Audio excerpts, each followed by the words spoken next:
William McKinley was the 25th President of the United States of America. He will be known as the last Civil War president and uniquely a president and political figure at a very crucial time within this country's history. He was born on January 29th, 1843 in Niles, Ohio. Now, Ohio, by the time he was born, was forming something very unique, very grand. It was a very unique state within the Union.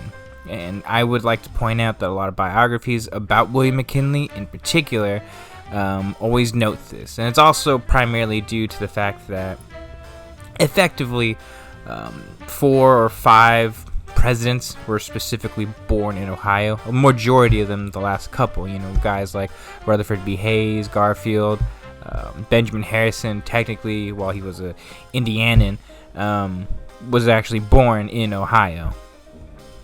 In fact, most of the considerate and large important figures within the GOP itself, the Republican Party candidates, really came from Ohio.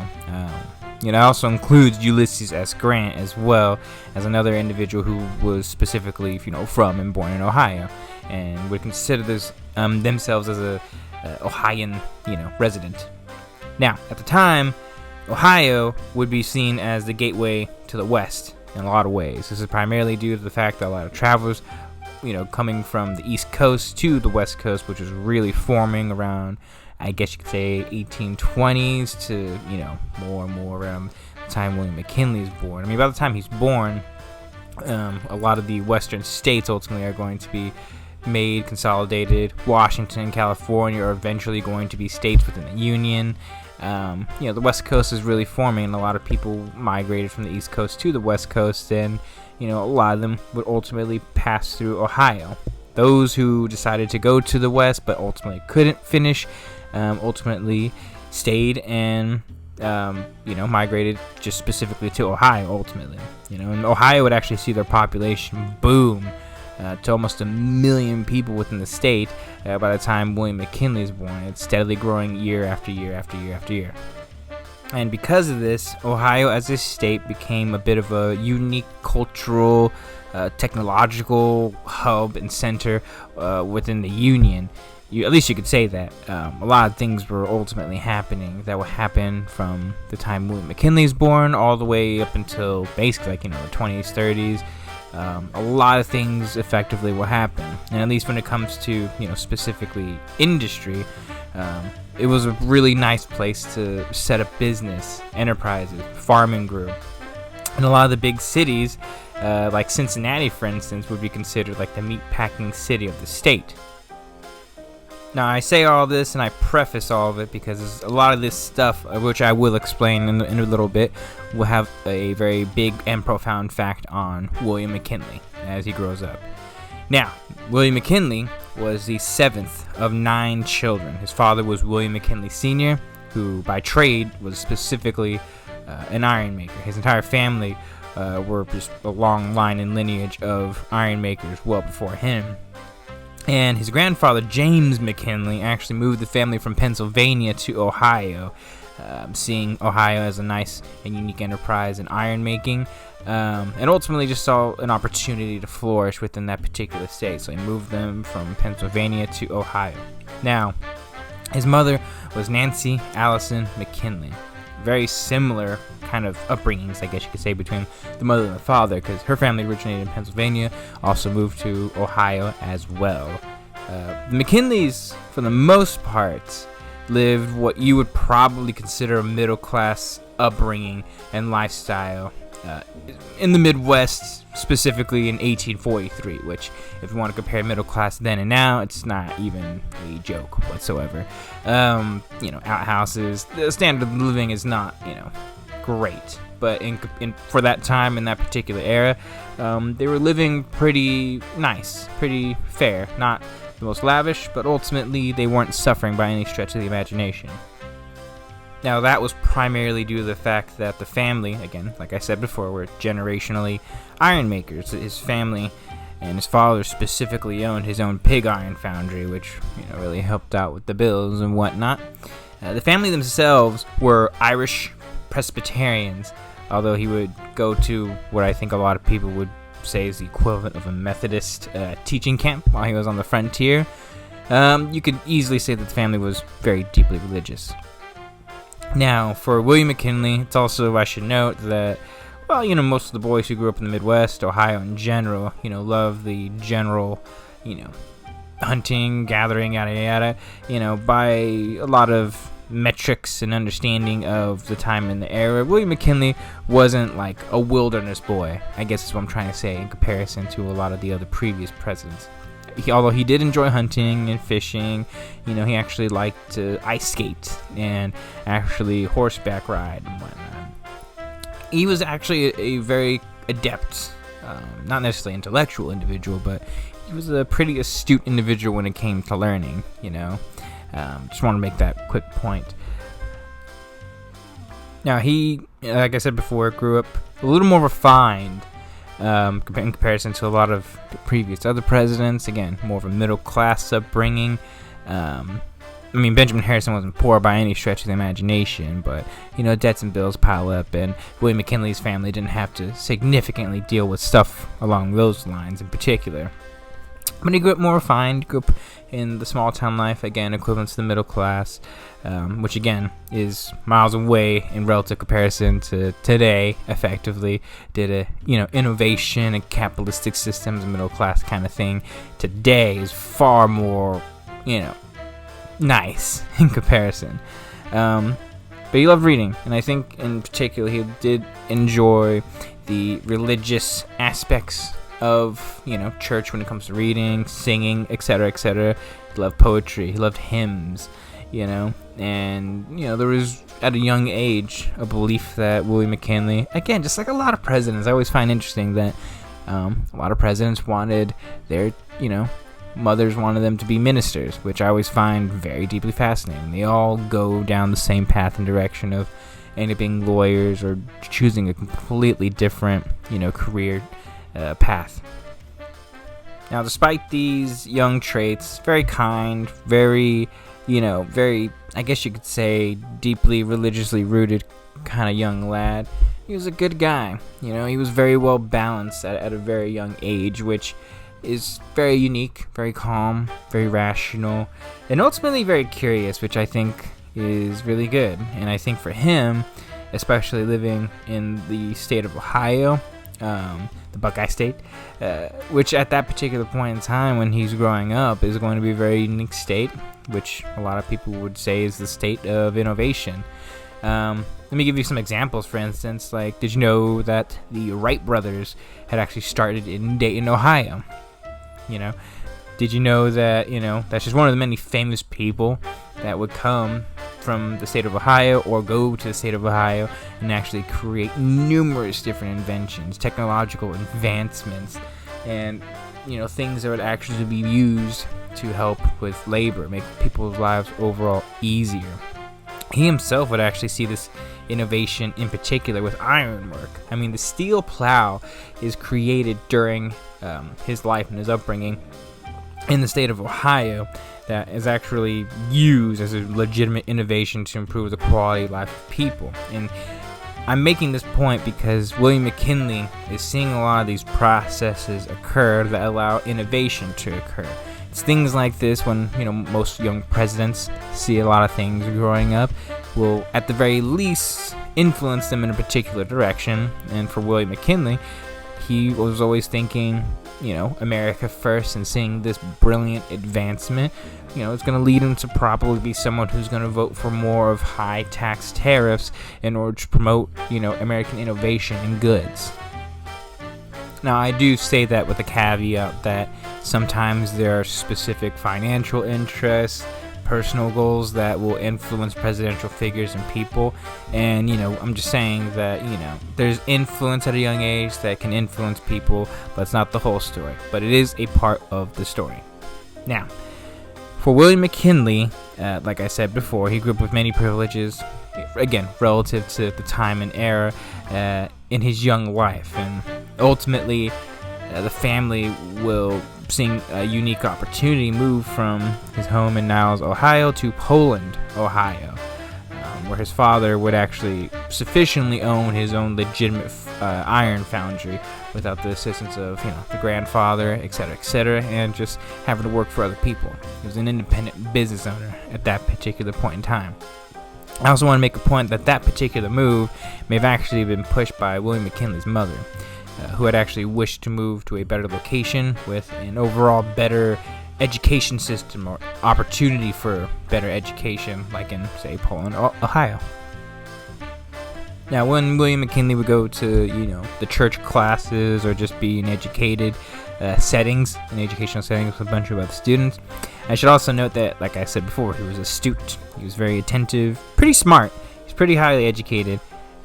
It's always notable that he would sit in the back of class to allow the slower students to sit in the front of the class to have better attention to the teachers because he didn't need it, yada yada. I don't know if those specific things are true. I do feel like a lot of biographies kind of put a lot of these little, kind of anecdotes in there where it's, a little bit of a false kind of thing, not entirely true, but at the very same end of the spectrum, it's that specific thing's not really hurting anyone. But at least, a couple biographies and some notes will point little things out like that. And it seems like he was a pretty smart young whippersnapper at a very young age. Now, he was also very close to his father, his father specifically, I would say, instilled respectable and, I guess you could say, small town attitudes that made him, and that would make him, a very uniquely, respectable man. Although I would say he's probably, in retrospect, much closer to his mother, who was very deeply religious, instilled just prayer and faith in the young man, and he would use this really for overall the rest of his life to the fullest extent throughout his entire life. Now, he grew up liking to learn, and he was a very determined young man. A lot of books always say he's just like very focused and hyper specific and driven, like a lot of presidents and like a lot of those particular individuals, which, some people might say, are they all like that? And in truth, in fairness, that's probably more realistic than anything else, because if you're gonna hustle your way to the White House, you have to have a level of perseverance and determination to actually make it, and William McKinley is no exception. Now, some books will say that he liked to read. Some books say he didn't really read anything except maybe the local newspaper, which it seems very complicated to try to ascertain whether or not he was an astute reader. I probably think he was a reader. Most people would probably think he's a reader. It's, remember, it's like the 1850s. There's no television, nothing that's really going to keep one's mind. So, other than his Bible, he's probably reading at least things like the New York Tribune, Harper's Weekly, reading things at the very least that, would allow him to be up to date on certain goings within the state and within the country as a whole.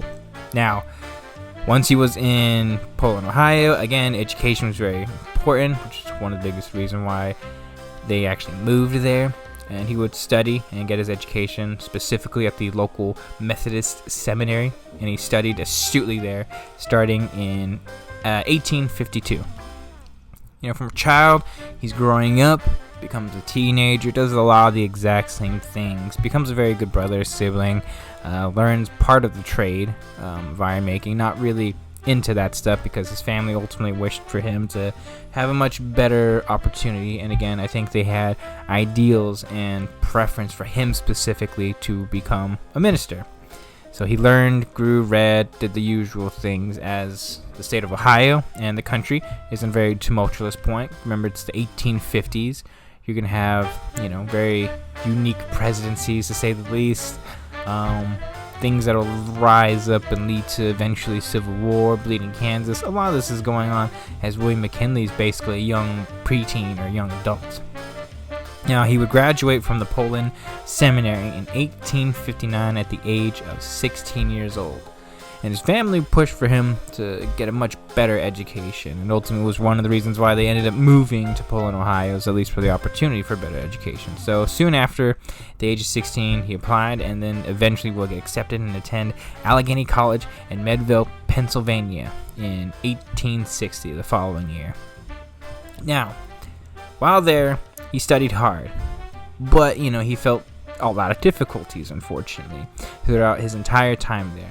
missed his family, which, it's very difficult when you're in, you're basically technically your home state where your family originated from, but a completely different state, and you're really the only person there, which is very difficult around that time. Made him depressed. Money was especially very tight while studying, which absolutely did not help matters with, crap, I'm broke. And also made even more sufficiently difficult due to a previous panic in 1857, which absolutely did not help the financial situations, and it just made, putting a lot of pressure on the family even more strenuous at that point in time. Now, he appeared to be going down a different path at that point. I just want to make this, statement real quick. A different path from the actual ministry itself. Eventually, he will choose to become a lawyer. Although I do want to make it a point as well that it didn't help with his consciousness going against his family wishes, and in fairness, some of his personal values, because he did love God, etc., etc. And he's actually going to struggle with this for a little while, even during the Civil War, with certain beliefs, of actually him being a lawyer versus him and his faithfulness to God, etc., etc. It's going to be a bit of a trial for him. So I guess the point I'm trying to make in deciding which one he wants to do. That being said, his time at Allegheny College is very difficult. He wasn't feeling too good physically at that point, physically ill, so it doesn't really help, and takes leave of absence in mid to late 1860. He comes home and recuperates for some time. And although he did intend to return once his health recovered, he really wasn't able to, because at that particular point of him leaving, the family business is continuing to decline. He effectively just needed to stay home and help out with the family and the farms, yada, yada, yada. And soon after, he takes up a couple of odd jobs, most notably as a postal clerk. He would actually teach on the side at a school in his home of Poland, Ohio. Now, throughout his years, over time, as he grew into a young adult, he would be a much, much more avid reader, and read deep into the night when he actually had the chance to actually read. And I do want to point that out as well. Although in his older adult years, it's more likely he just read newspapers instead of books and novellas. Now, before we actually continue with William McKinley and his life, we should probably make note of, his politics, I guess you could say. And remember, at this time, he's growing up specifically in just pure political turmoil. The country is grossly expanding. Life is becoming more contentious as a country and as a whole due to the rising divide that will become the Civil War. Now, the Midwest in particular should be noted throughout election history as just in general fascinating as states, and in particular the states of, I would say, Ohio and Indiana, where they would actually, in some lights and some ways, be considered legitimate battleground states, where party loyalties for the citizenry were ultimately determined by the circumstances of the country and one's own personal values. For instance, people being deeply religious, and it is no question that many candidates that, for instance, Republican candidates and Republicans in general sent the actual candidates that they sent out tended to be, pretty deeply religious, McKinley being no exception to that. But that's just one prime example of where one particular individual and the actual presidential candidates might be more attuned specifically in a lot of ways to more of the Midwest and really North and South for the most part.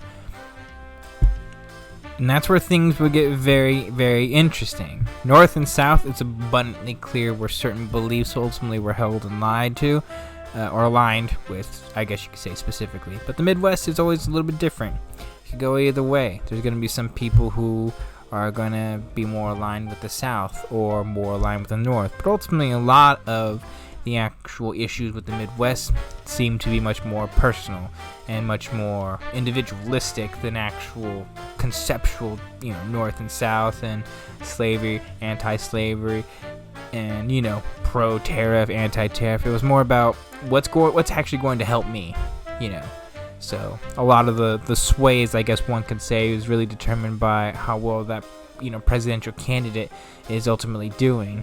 And for instance, like in the previous election with Benjamin Harrison, Grover Cleveland wasn't doing so hot, so Benjamin Harrison had you could say that election was rigged, and absolutely was, but the fact that it got to be so close tells you a lot. And then vice versa, when Harrison in his re-election bid goes again and absolutely loses due to a very struggling and destructive, eventually completely collapsing economy. Now, McKinley's political allegiances were mixed, but ultimately they would be considered specifically Whigs. But I guess you could say a different type of Whig, or a different allegiance specifically to the Whigs of the East Coast. To put it in a much more modern comparison, it's like, you may be a Democrat, for instance, but there's like 15 different sects of the Democratic Party that don't specifically align with moderate or establishment Democrats, like it's probably much more actual genuine comparison is like if you had to look at the Republican Party today, there's like at least like 15 different sects, you could say, but 3 specifically big ones where it's like you have what people would constitute as rhinos, and then you have people who would be genuine libertarians, and then a larger sect of people who I wouldn't specifically call them Trump supporters, but they would probably be aligned with 80s or 90s Democrats had things sufficiently shifted and or changed. And you could say McKinley's probably, more along the lines of that 80s, 90s Democratic wing of the Republican Party, or the Whig Party, I guess, for that matter. And specifically for the McKinleys, they would be, at that particular point, time and era, be considered Western Whigs. They would be aligned with both Northern and Southern beliefs. A much more accurate, specific comparison is they might be considered like Reagan Democrats, as an example of what a Western Whig would be for the Whigs and the eventual Republican Party. But, in some instances, you can see them voting in what they think of, state and federal governments at that particular point in time. It's like I said before, it's much more their own personal interest, but it's also just, do they look at things objectively? They generally do, which is why, they're very unique and in terms of how people actively campaigned in those states and how people actually, voted, just in general.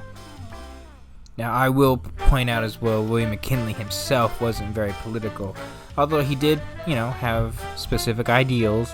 And unlike a lot of individuals and other previous presidents, he actually had a legitimate sense of self and who he was. And in some ways, he would always be this way.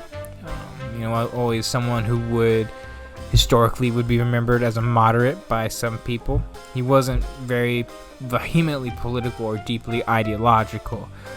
Was plain and in good ways and in bad ways, was someone who might actually be much more aligned with the working man, but also someone who I think, personally, which I think history will probably look back on fondly if we are very honest with ourselves, was someone who could actually genuinely be taken advantage of. Now, one thing he was uniquely adamant about was his love of his home, his country, very pro-American, and above all else, was someone who enjoyed protecting the unity of the country, in part because he wanted to keep things safe and actually something to fight for. So, in 1860-1861, once war was breaking out, William McKinley, also notably his cousin William McKinley Osborne, were smitten with fighting and the opportunity to save the country like a lot of young men. And he will, just like a lot of young men, first enlist in the Poland Guard before being consolidated into what will become the Ohio 23rd Infantry Unit. Now, with the Civil War starting and William McKinley a part of military life, he adapted pretty well for the most part with military life. There were some issues.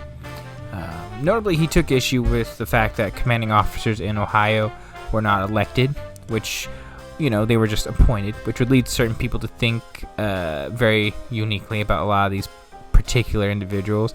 Imagine holding and having some people who would hold specific high ranks that necessarily didn't deserve him. A bad example, but a good example at the same time, is actually Benjamin Harrison. Although with him, it was abundantly clear he didn't want to have that rank, he didn't want that responsibility. Point being, it doesn't really look good and doesn't ultimately actually help benefit, the Union at that particular point in time, with a lot of these people who are incapable of actually leading. That being said, he did pretty well for the most part. He started off in entering within the Union and the Union Army as a private, spent the early parts and majority of his early assignments initially in West Virginia, before rising through the ranks. And ultimately, because of his astuteness, his attention to detail, his just caring and loving capacity, he would rise through the ranks and become a quartermaster sergeant. And as quartermaster sergeant, he is now in charge of feeding, providing for his troops. This kept him really immensely busy and stressed, and notably, he would actually carry a diary and write in his diary as many days as he possibly could. And it is notable around this particular point in time that he wasn't able to keep track of his specific day-to-day records. Soon, though, aside from actually chasing, Confederates in the state of West Virginia, McKinley got his first legitimate and real taste of combat on September 14th, 1862, charging a hilltop in Maryland, which they would take.